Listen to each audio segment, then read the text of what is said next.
Assalamualaikum warahmatullahi wabarakatuh.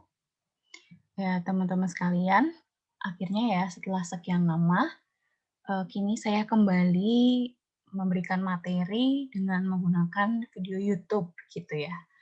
Karena akan sangat susah dipahami mungkin kalau materi kita kali ini tidak menggunakan video atau tidak ada audio visualnya gitu ya. Kalau visual memang ada terus ya. Dengan saya chat dan ngirim gambar di grup kan sebenarnya sudah visual ya.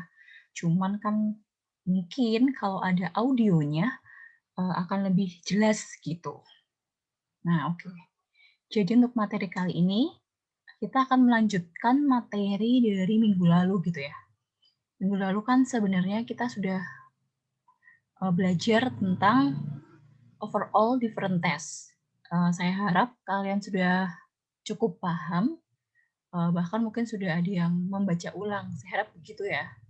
Karena mungkin dari sekali saya ngajar mungkin masih 50-50 gitu, atau mungkin nggak nyampe 50% kalian masuk ke otak gitu ya. Jadi saya harap sudah dibaca-baca sendiri sama kalian gitu, jadi bisa lebih dipahami. Nah, kan minggu lalu saya, minggu lalu atau bukan ya, intinya waktu kita offline itu, saya kan menjelaskan tentang overall different test gitu ya, jadi menilai secara keseluruhan seperti itu. Ya, sekarang kita masuk ke salah satunya ya, selain yang overall, yaitu atribut gitu ya. Jadi menilai salah satu faktor gitu. Khususnya apa? Kalau atribut different test itu biasanya yang dinilai kenampakannya. Misal tentang rasanya, oh enggak, kalau rasa nanti itu enggak masuk kenampakan ya. Bisa lebih ke teksturnya, warnanya, atau apanya gitu ya. Nanti akan dijelaskan di slide ini yang termasuk atribut kenampakan itu apa saja. Ya, tapi atribut tidak harus kenampakan saja. Ini hanya contoh kalau di PPT ini nanti cuman atribut di bidang kenampakan, tapi atribut untuk bidang rasa gitu ya. Aroma itu juga masuk gitu. Intinya ya hal-hal yang bisa dinilai gitu ya dari sebuah produk makanan kita ya. Kalau kita itu di produk makanan, poin-poinnya apa, atributnya mau rasa, mau warna, aroma, kan macam-macam. Itu intinya kalau dipisahkan satu-satu seperti itu atribut gitu. Tapi kalau uji kesukaan kan biasanya kalau secara keseluruhan suka atau enggak nih sama produknya, itu masuknya overall. Tapi kalau kita disuruh menilai satu-satu, teksturnya gimana, rasanya gimana, aromanya gimana, itu masuk ke atribut different test gitu ya. Nah, oke, lanjut.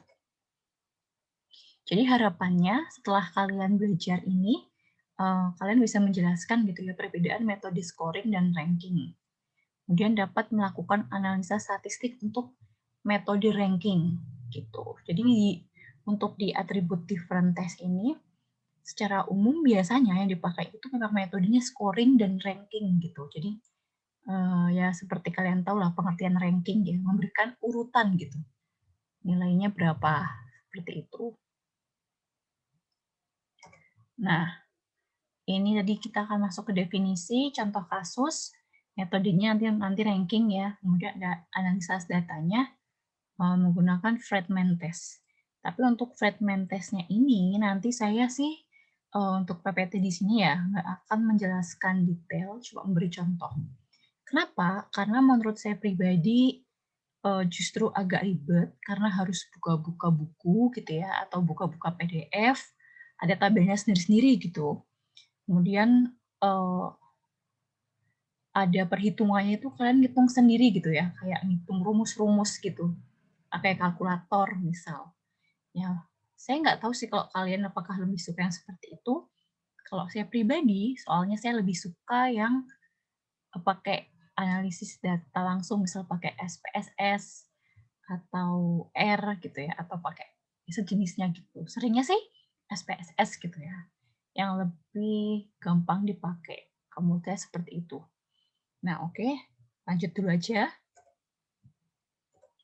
Jadi, apa itu kenampakan? Jadi, intinya kenampakan itu merupakan keseluruhan dari setiap objek ya, yang kombinasi dari atribut kromatik, bisa warna, atribut geometrik, halus enggaknya, mengkilap enggak, bentuknya gimana, teksturnya gimana, keruh atau enggak, gitu-gitulah ya. Intinya yang bisa dilihat mata, kayak gitu. Dengan demikian, kedua jenis atribut harus dinilai dan diukur ketika membuat penilaian terhadap penampakan, baik secara visual atau instrumen. Intinya ya dari penampakan yang kita lihat itu nanti kita mengukur gitu kan, atau memberi penilaian seperti itu. Nah, total appearance ini dalam ilmu uji organoleptik itu ada istilah yang namanya total appearance. Jadi kita menilai secara keseluruhan gitu ya. Tapi beda sama overall different test gitu. Intinya kita kan kalau mau mengkonsumsi sesuatu kan kadang kita secara keseluruhan kita menilai, oh dia kenampakannya halus, mengkilat, gitu-gitu kan. Kita punya penilaian tersendiri terhadap produk yang berbeda-beda. Gitu. Mungkin nggak secara eksplisit kita menilai produknya tuh gini, tapi ya secara implisit kita sudah bisa mendapatkan kesimpulan ya. Misal kita makan Kinder Joy, oh dia itu total appearance-nya seperti apa gitu ya. Intinya interpretasi kita gitu ya. Melibatkan semua informasi yang diterima secara visual mengenai produk, situasi, dan lingkungan ketika mengkonsumsi produk tertentu seperti itu. Ya, ini atribut penampakan itu ada color, warna, ada gloss. Gloss itu mengkilat atau tidak gitu ya. Kemudian ada bentuk fisiknya, dari size atau ukurannya gimana, shape-nya atau bentuknya seperti apa. Kemudian surface texture-nya, jadi kayak permukaannya itu seperti apa sih? Apakah yang kusam atau yang kilat? Apakah kasar atau rata? Basah atau kering? Halus atau kasar? Terus kelihatan crispy atau kelihatan kayak atos gitu ya bahasa Jawanya, keras gitu. Itu kan bisa terlihat gitu ya, kira-kira seperti apa. Kita lihat Silver Queen. Oh, ini kayaknya nggak begitu keras, kayaknya agak soft, terus agak basah gitu ya. Terus tapi permukaannya tuh nggak rata banget, tapi agak kasar, apalagi bagian bawahnya, misal kayak gitu. Clarity. Clarity ini kayak kejernihan gitu. Biasanya lebih ke produk minuman, khususnya kayak jus gitu ya. Carbonation ya, apakah minumannya ada karbonasi atau soda-soda atau busa-busanya gitu, bukan busa ya. Apa itu ya, kayak soda itu ya. Sprinkle-sprinklenya itu ya. Apakah ada atau tidak, misal seperti itu. Nah, ini contoh gloss ya. Jadi kayak mengkilat atau enggak gitu. Disebabkan karena bentuknya. Jadi kalau bentuknya misal kayak lingkaran kayak gini gitu ya, kan dia akan lebih gampang memantulkan sinar. Jadi kayak lebih mengkilat dibandingkan kalau dia bentuknya yang kotak gitu. Jadi glossnya ini lebih kepada bukan si produknya yang memang mengkilat ya, tapi karena teksturnya juga, terus karena bentuknya, bentuk geometrisnya, maka dia bisa lebih gloss, bisa lebih memantulkan cahaya gitu. Ada juga yang berdasarkan atributnya itu nanti penilaian size-nya, gitu. Apakah lebih besar, atau lebih kecil, gitu. Ini hanya interpretasi ya, visualisasi nih misal ya. Size-nya ada yang besar atau mau yang kecil, misal seperti itu. Dan ada penilaian terhadap surface teksturnya, gitu ya. Misal dullness atau shyness, gitu. Shyness, misal kusam atau kayak bercahaya juga, kasar atau rata ya seperti tadi yang sudah saya sebutkan gitu ya. Nah, ini contoh clarity, kejernihan. Ini kalau yang kiri, yang kalau jus apelnya itu tidak jernih gitu ya. Memang sengaja dibuat ada keruh-keruhnya gitu. Mungkin biar kerasa, oh ini tuh jus apel kayak gitu. Kan ada orang yang lebih suka seperti ini ya. Tapi mayoritas kebanyakan mungkin lebih suka yang jernih gitu. Jus apelnya tuh jernih, misal kayak yang di sebelah kanan seperti itu. Ya, terus ini misal penilaian dari segi karbonasi, apakah minumannya jernih seperti air putih biasa ya, kayak yang di kiri, atau ada karbonasinya, oh berarti dia soda, gitu. Misal kayak yang di sebelah kanan. Ya ini contoh dari segi tadi ya, surface texture, apakah dia kasar, rata, bersinar atau enggak, gitu-gitu ya. Nanti ada kategorinya sendiri. Biasanya kalian sebagai panelis itu ya tinggal memberi penilaian gitu ya. Nggak usah mikir-mikir banget, ini namanya apa ya, ini apa gitu. Tapi kalau nanti kalian sebagai pengujinya atau yang ingin mendapatkan datanya gitu ya, yang melakukan uji sensoris atau uji organoleptiknya, ya maka kalian harus tahu ya atribut-atribut apa yang mau kalian nilai. Mungkin cukup dengan tekstur gitu ya, cukup dengan permukaan gitu mungkin, nggak nyampe ya, karena terlalu susah sih ya kalau kalian mendefinisikan kayak tadi itu kayak kusam, kemudian ya batas orang kusam tidak kusam kan berbeda gitu ya, makanya mungkin sulit, lebih ke teksturnya, misal kasar tidak kasar, itu mungkin lebih mudah gitu ya, seperti itu. Nah, kita sekarang masuk ke ranking test. Jadi untuk menilai atribut different test gitu biasanya itu teman-teman ada yang namanya biasanya pakai ranking test gitu. Jadi kayak diurutin yang paling renyah mana, yang paling tidak renyah mana, misal seperti itu. Nah, misalnya aplikasinya untuk membandingkan beberapa sampel berdasarkan satu atribut gitu ya. Kelebihannya gitu, cepat, singkat, pelatihan PNS tidak membutuhkan waktu lama. Oh ya biasanya ya karena kita harus dituntut memberikan ranking gitu ya. Jadi cukup latihan 2 kali 3 kali mungkin kita sudah bisa membedakan. Misal kita makan rengginang gitu ya. Mana yang paling tidak renyah, mana yang paling renyah. Kita suruh ngurutin. Ya insya Allah kita pasti bisa kan ya. Bahkan mungkin ada yang nggak perlu dilatih, udah lumayan bisa lah gitu. Jadi ranking tes ini sebenarnya tidak begitu sulit gitu. Ya, kemudian aplikasinya luas ya, jadi bisa digunakan untuk produk apapun. Ya, misalnya produknya ada banyak, mau dinilai apanya gitu, tinggal diurutin. Asalkan perbedaannya cukup, kalau nggak perbedaannya bisa tergantung yang pengujinya ya.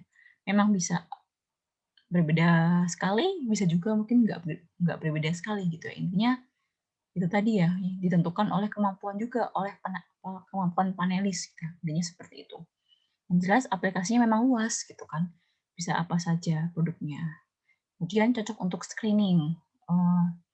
Misalnya kalian membuat rengginang gitu ya. Kalian itu pakai bahan 5 yang berbeda. Kalian menggunakan 5 bahan yang berbeda untuk membuat rengginang. Tapi kalian nanti terus kalian menguji dengan ranking test ini.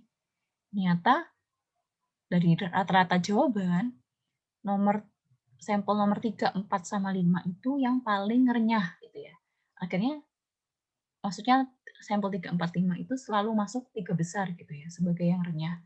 Otomatis kalian bisa mengeliminasi ranking 4 sama ranking 5. Jadi sampel 1 sama 2 yang sering dapat ranking 4 sama ranking 5, kalian bisa nggak pakai bahan itu. Seperti itu. Paham kan ya maksud saya sampai di sini? Nah, itu makanya dimaksud dengan screening itu. Kemudian panelis harus familiar dengan atribut yang diujikan. Jadi kalian memang tidak harus sangat terlatih gitu, tapi ya kalian harus paham dengan apa yang diujikan, harus familiar gitu. Misalnya kerenyahan, maksudnya itu kerenyahan yang seperti apa, itu harus jelas seperti itu. Ya, tapi kekurangannya ranking test ini, tadi sudah saya sempat sebutkan sekilas ya, kekurangannya adalah tidak ada standar yang jelas dari ranking atau angka atribut nilai yang diberikan masing-masing panelis. Kayak saya bilang tadi, kusam gitu ya. Mungkin penilaian saya dengan Rossi misal berbeda gitu. Bagi saya A itu udah kusam, bagi Rossi belum, atau sebaliknya. Kemudian kayak clarity, kejernihan bagi saya B itu nggak jernih, tapi bagi Rois misalnya bagi Rois mungkin B itu udah jernih kok, misal kayak gitu. Itu keruh gitu, misalnya seperti itulah intinya.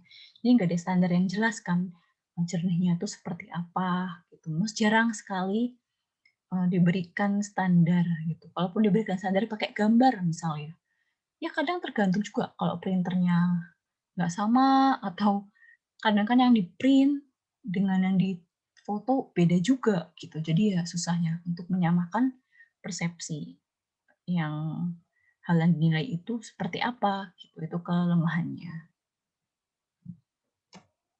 Nah, ini contoh kasus ya. Misal, kalian itu manajer quality control gitu ya. Kalian mengetahui bahwa jumlah enzim penjernih pada formula jus apple, kita sebut D, itu sama dengan formula produk ABC. Ya, gitu. Sebenarnya D itu sama gitu ya, kurang lebih dengan formula untuk produk ABC, formula D tadi. Cuma dia mendapat komplain, tiba-tiba tuh ada komplain bahwa kejernihan yang dihasilkan menurun. Gitu. Padahal sebelumnya pakai D itu nggak masalah gitu ya. Tetap dianggap sama atau nggak ada bedanya dengan formula ABC sebelumnya. Ya, kemudian si quality control ini ingin cross check gitu, apakah benar jus yang dihasilkan menghasilkan kenampakan yang berbeda.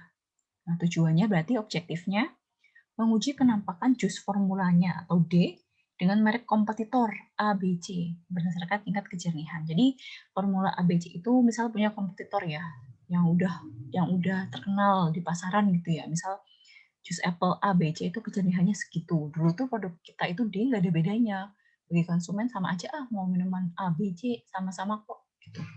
Ternyata tiba-tiba ada yang protes, tiba-tiba ada yang komplain produknya D itu keruh gitu ya, nggak jernih kayak produk ABC ya gitu. Padahal sama kok setahu kita dulu ya waktu kita sebagai quality control. Akhirnya mau di cross check, bener nggak sih emang kualitasnya jus kita tuh D sekarang menurun gitu. Akhirnya kita bikin tes desain. Pertama, kalian harus menyiapkan data panelis ya. Ini 50 pakai tanda tanya maksudnya kalau bisa 50 kayak gitu. Apakah harus 50? Itu tidak ya. Jadi minimal 20 atau 30 gitu tergantung panelisnya terlatih atau tidak terlatih. Kalau panelisnya tidak terlatih, semakin banyak semakin bagus. Panelis terlatih 50 itu sudah bagus sekali gitu ya. 20 sudah insya Allah cukup. Biasanya 30 gitu ya. 30 panelis terlatih, semi terlatih atau tidak terlatih, biasanya 30. Ya, 4 sampel di ranking gitu ya. Oleh panelis ya, dapat membedakan perbedaan kecil pada kejernihan. H0 kejernihan D. D kejernihan ABC. Jadi maksudnya kalau ada kesimpulan H0, berarti kejernihan D itu sama dengan kejernihan ABC. Tapi kalau kesimpulannya nanti H1, kejernihan D tidak sama dengan kejernihan ABC. Seperti itu ya. Yang kemudian kita kasih nomor, misalnya A587, B986, C431, yang D 390. Yang 4 sampel ini kita berikan kepada konsumen atau panelis ya untuk dinilai. Ya, misal seperti ini, sampelnya disusun seperti ini, kepada masing-masing panelis, nanti mereka mencicipi atau melihat lalu memberi nilai, ranking. Gitu ya.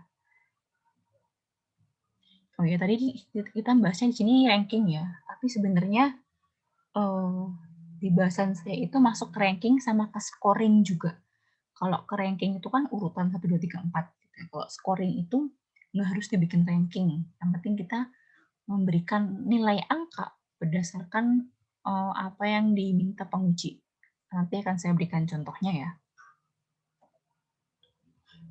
Ya, ini kalau ranking ya. Kalau ranking seperti ini.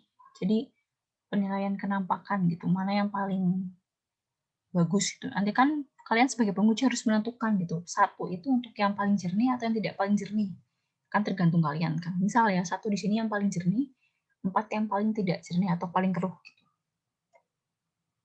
Ya, kemudian kalau sudah dapat data, kita masukkan analisis data. Jadi ya misal panelisnya ada 24 gitu ya. Misal hasil sampel A, B, C, D tadi ada rankingnya kan urut gitu ya. Kemudian nanti di rata-rata, di rank sum. Nah, ini kalau kalian mau pakai tabel atau alias mau pakai hitung-hitung manual, rumusnya seperti ini gitu. Saya pribadi males ngitungnya juga, dan karena kok saya pribadi pengalaman ya rentan salah gitu. Rentan salah kalau masukin angka-angka begini gitu ya. Terus kayak ribet sendiri, udah pusing duluan gitu ya lihat rumusnya. Nah, gitu. Makanya saya ini cuma memberikan aja yang share materi, nanti kalau kalian mau pakai yang ini monggo gitu. Nah, ini dihitung ya pakai manual, pakai rumus. Ini ada pengertiannya, P apa, T apa, X apa. Ya. Untuk apa, caranya gimana gitu, tabel 7.5. Karena saya nggak akan menjelaskan rinci untuk yang pakai perhitungan, jadi saya nggak berikan. Tapi kalau kalian penasaran, mungkin kalian bisa coba searching sendiri ya. Tabel 7.5 gitu, untuk uji organoleptik. Friedman gitu. Nanti interpretasinya tabel hitungnya kalau lebih besar dari T-tabel, berarti sampelnya significantly different atau berbeda gitu. Jadi memang D itu ternyata kalau berbeda berarti kan D apa? Kok D berbeda dengan A, B, C berarti intinya D keruh kayak gitu. Berarti yang diharapkan apa? Yang diharapkan adalah T hitung lebih kecil daripada T-tabel. Supaya apa? Supaya nggak signifikan berbeda. Alias D itu sama dengan kualitas kejernihan A, B, dan C. Seperti itu. Ya, ini ada rumus lagi yang tadi rumus pertama, ini rumus kedua. Namanya rumus LSD rank gitu ya. Ya, kurang lebih seperti ini. Ya, seperti sama tadi, saya nggak akan menjelaskan gitu ya. Ya, kalau saya pribadi gitu, saya akan menjelaskan dengan menggunakan SPSS. Makanya ini PR ya, saya udah minta kalian untuk install SPSS ya. Saya juga udah bantu nge-share SPSS yang versi 24 ya, sama cara ini ngehack, bukan ngehack, apa sih namanya itu? Ya biar kalian bisa pakai yang gratisnya itulah gitu. Tapi kalau kalian punya teman kenalan yang bisa installin di laptop kalian SPSS, boleh kok mau versi berapapun, saya nggak apa-apa. Mau versi 18, mau versi 19, 20, nggak masalah. Yang penting bisa dipakai untuk praktek gitu ya. Dan mungkin untuk kalian nanti kok skripsian gitu. Karena kalau kalian pakai skripsian nggak ada data, nggak ada analisis datanya kan ya tidak layak lah seperti itu. Dan SPSS ini yang biasanya sering dipakai oleh mahasiswa karena secara umum memang lebih simpel dan lebih gampang. Asalkan kalian paham konsepnya seperti itu ya.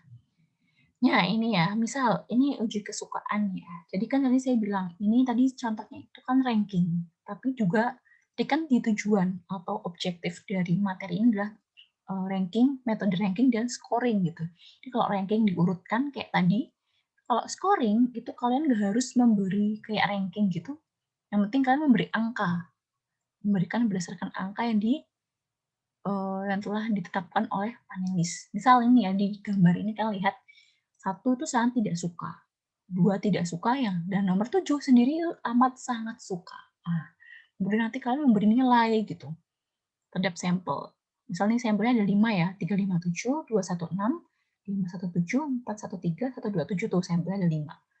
Nah, nanti saya akan fokus ke tekstur dulu ya. Nah, tekstur ini nanti kalian nggak harus ranking, nggak harus dibikin urutan 1, 2, 3, 4, 5, 6, 7, tapi ya pokoknya kalian ngasih angka scoring berdasarkan ini.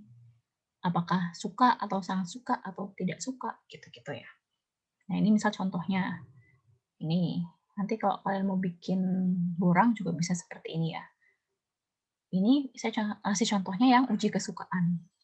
Jadi data yang kayak gini, borang seperti ini juga bisa kalian pakai untuk uji deskriptif, alias bukan berdasarkan kesukaan, tapi memang khusus teksturnya. Jadi komentar ini ya ini sebenarnya kurang tepat ini. Kan bisa baca ya. Kan orangnya memberi komentar masih renyah, melempem, kurang rata remuknya, masih renyah gitu-gitu kan. Ya itu tuh sebenarnya itu nggak apa-apa sih. Itu bisa diterima. Kalau ada panelis udah komen kayak gitu di sini. Kan ini uji kesukaan ya. Tapi nanti sebenarnya komen-komen seperti ini akan masuk ke uji, kalau bukan uji kesukaan tapi uji atribut atau uji deskriptif, khusus tekstur, khusus rasanya gitu kan, harus memberi komen gitu, teksturnya gimana misal seperti itu ya. Nah ya mungkin akan saya berikan contoh lebih jelasnya next materi. Oke, lanjut dulu ya. Nah ini kalian harus install dulu SPSS gitu ya. Saya harap kalian nanti praktekin gitu ya, praktekin SPSS. Nah ini juga PR saya nanti ya. Jadi akan saya kasih PR ke kalian untuk setelah mendengarkan video ini, saya sengaja nggak akan ngasih kalian materi PPT-nya, saya akan minta kalian praktek gitu dan merangkum. Dan merangkum dari apa yang saya jelaskan gitu di materi YouTube ini. Oke?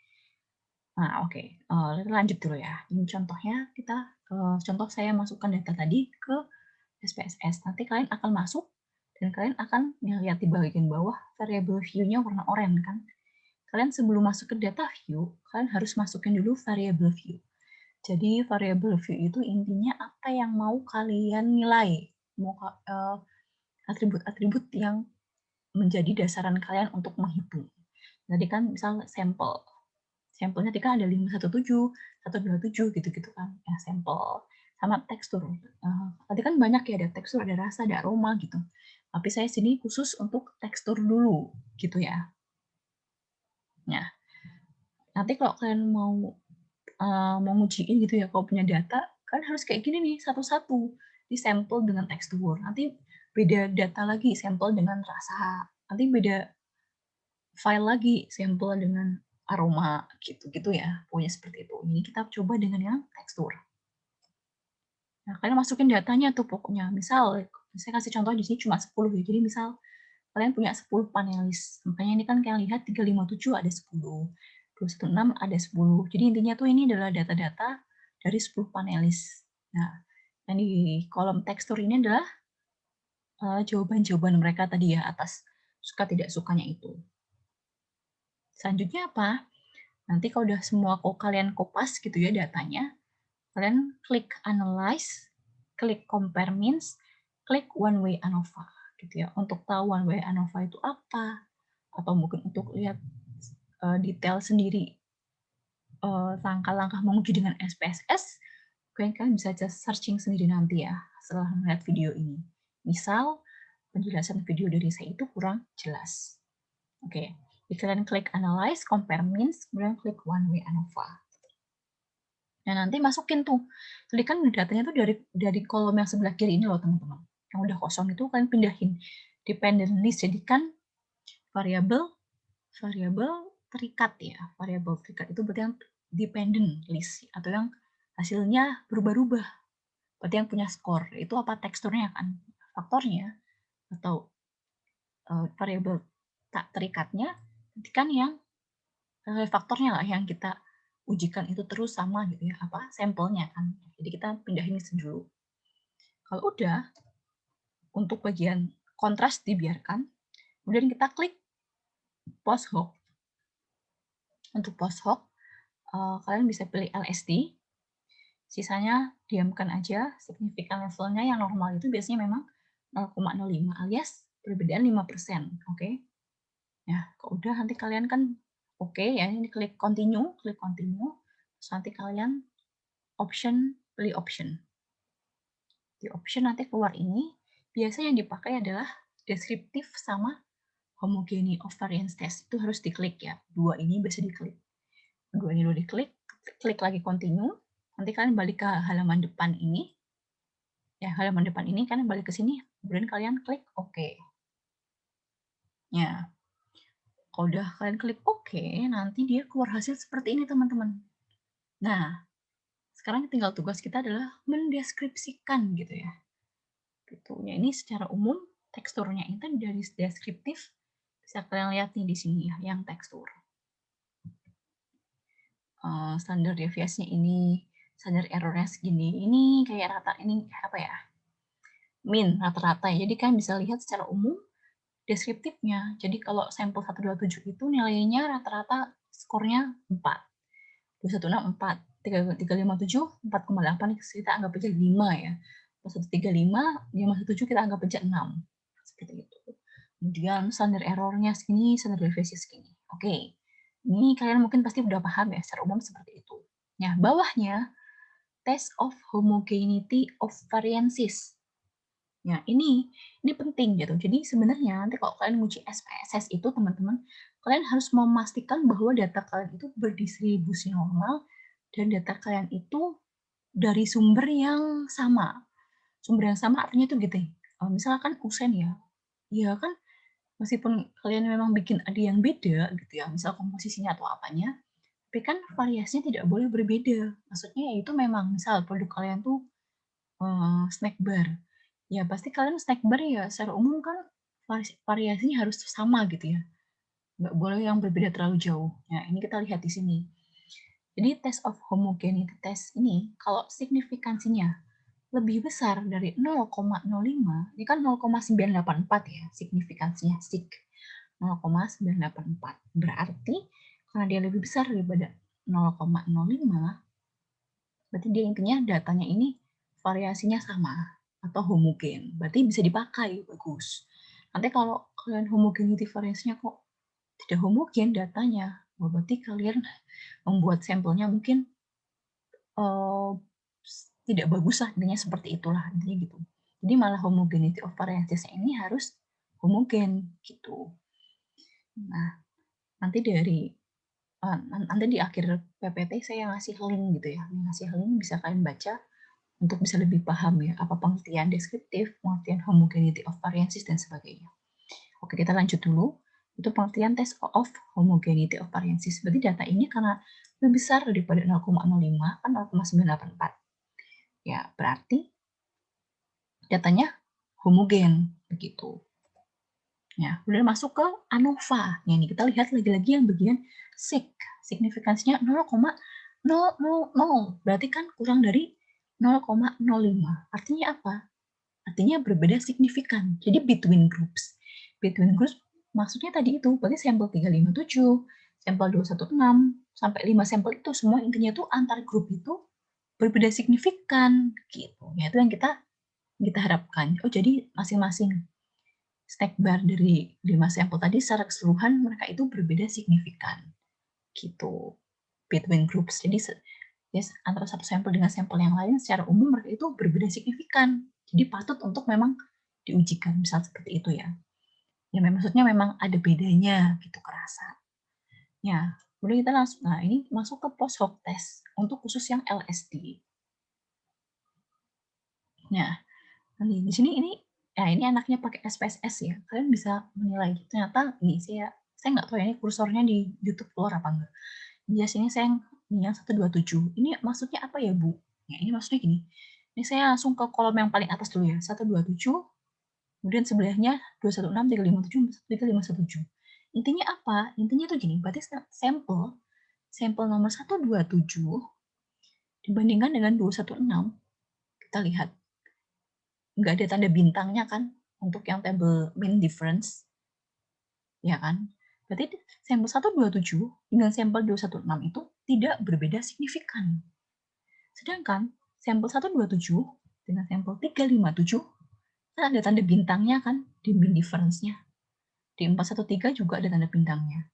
Di 517 juga ada bintangnya. Berarti sampel 127 ini berbeda signifikan dengan sampel 357, 413, dan 517. Gitu. Nah, bawahnya sampel 216. Di sini sampel 216 tidak berbeda signifikan dengan sampel 127 dan 357. Jadi karena apa? Karena nggak ada tanda bintangnya. Tapi sampel 216 ini berbeda signifikan dengan 413 sama 517. Gitu. Jadi semacam itu. Jadi kira-kira tabel ini itu untuk menunjukkan masing-masing sampel terhadap sampel lain itu paling berbeda itu berbedanya dengan sampel yang mana aja. Seperti itu. Itu kalau kalian mau mendetailkan lebih detail. Biasanya kalau mau menjelaskan lebih detail.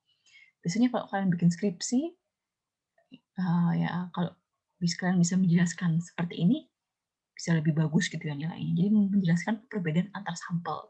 Oh, sampel 127 dia itu nggak berbeda jauh dengan sampel 13517. Nanti kan rangkum tuh gitu. Jadi intinya misal kesimpulannya berarti sampel 127, 413, 517 itu yang paling paling paling berbeda, mempunyai karakteristik yang paling disukai, misal seperti itu. Karena paling berbeda satu sama lain. Tapi yang itu misal seperti itulah intinya.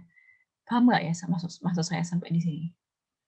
Kalau nggak paham, nanti bisa ditanyakan gitu ya ke saya setelah menonton video ini. Masalahnya itu tadi ya akan saya jadikan tugas seperti itu. Ya, ini bahan bacaan. Tolong kalian klik dan baca dulu masing-masingnya. Yang web pertama itu untuk nanti kan kalau kalian masukin data di SPSS kan harus milih ya. datanya itu scale, nominal, atau ordinal gitu. Balik lagi tadi ke awal ya. Pas masukin SPSS. Nah ini, lihat ini di measure. Measure ini ada nominal, ada scale. Nanti kalian harus tahu, itu harus bener ya. Datanya kalian tuh nominal atau ordinal atau scale gitu. Bisa dibaca di situ. Ini nanti kalau kalian nulis skripsi sebenarnya nggak boleh ya pakai data WordPress gitu ya, pakai data blog.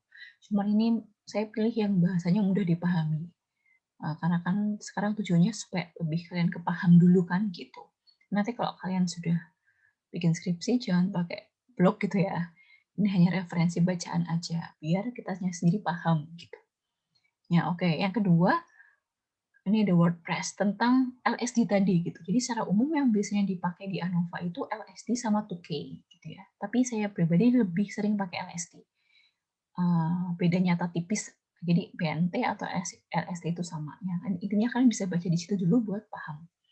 Yang terakhir, ini langkah-langkah juga mengenai kesimpulan dari uji ANOVA. Jadi kayak tadi kan ada post hoc test, ada homogeneous of variance gitu-gitu kan, itu maksudnya kayaknya seperti apa, itu akan juga dijelaskan di webnya yang pelatihanui.com ini gitu ya, bisa kalian baca dulu.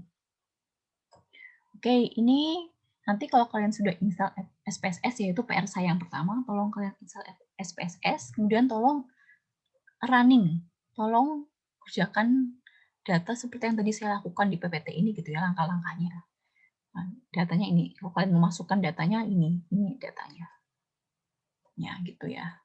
Oke, sekian untuk materi hari ini saya anggap 2 SKS, 2 SKS, 2 pertemuan ya, karena cukup banyak gitu ya.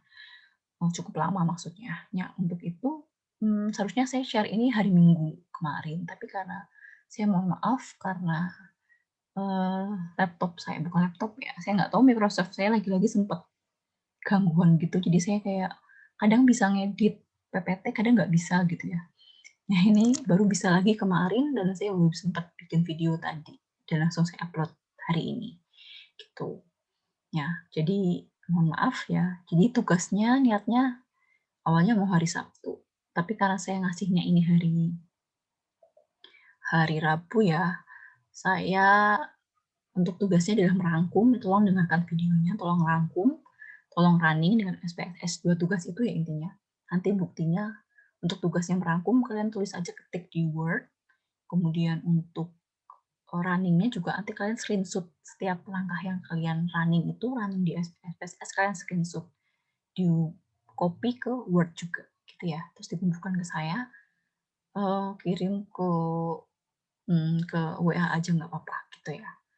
Untuk hari apa? Nah, ini kita lebaran kan hari Rabu atau Kamis ya, saya nggak tahu. Ya, saya nggak mau mengganggu kalian ya di malam takbir, jadi targetnya hari Senin minggu depan. Gimana? Senin minggu depan berarti tanggal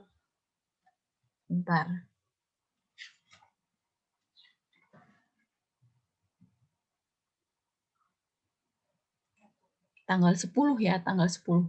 Maksimal jam 10 tanggal 10 ya. Tolong kirimkan ke saya via WA tugasnya. Pertama tugasnya rangkum tentang apa yang saya sampaikan di video ini. Saya nggak akan share PPT-nya. Kedua, running. Tolong kalian install SPSS dan running data-data seperti yang saya share di sini tadi. Oke? Kemudian kalian screenshot per step-nya, per langkahnya, dan kalian kopas di Word dan dikirim ke saya semuanya. Oke? Oke, saya harap kalian paham. Terima kasih atas perhatiannya ya. Sampai sini dulu. Wassalamualaikum warahmatullahi wabarakatuh.